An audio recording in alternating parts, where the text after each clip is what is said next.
Do TRICARE members pay co-pays? Imagine receiving healthcare coverage that adapts to your needs as a member of the United States military community. If you are enrolled in TRICARE, the health care program for active duty service members, National Guard and Reserve members, retirees, and their families, understanding the costs involved can be essential. One common question is whether TRICARE members are required to pay co-payments for services. Let's explore the details to clarify this aspect of TRICARE coverage. TRICARE offers several different plans, each with its own structure of costs and coverage options. The most common plans include TRICARE Prime, TRICARE Select, TRICARE for Life, and others. The requirement for co-payments varies depending on the specific plan, the type of service received, and the beneficiary category.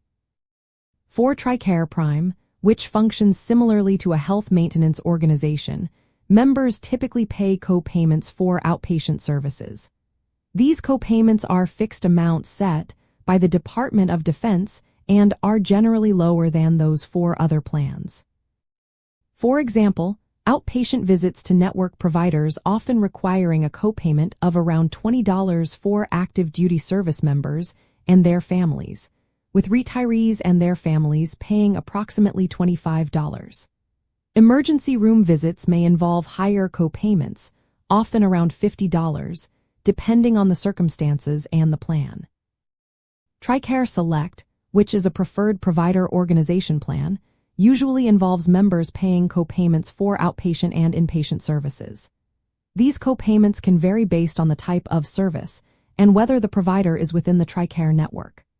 For outpatient visits, copayments might range from $15 to $30 for active duty families and slightly higher for retirees.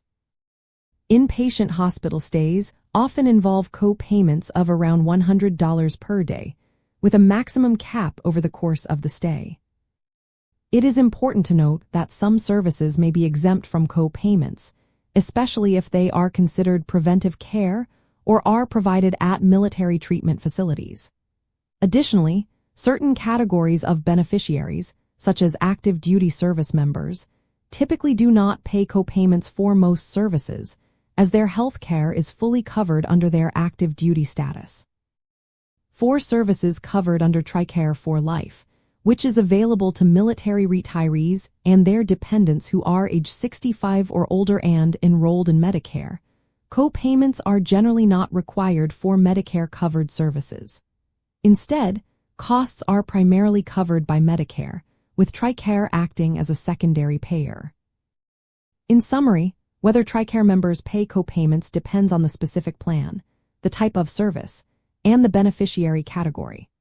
While active duty service members often do not pay co-payments for most services, family members and retirees generally do. It is always advisable to review the details of your specific plan and consult official TRICARE resources or your healthcare provider to understand the exact costs involved for your healthcare needs.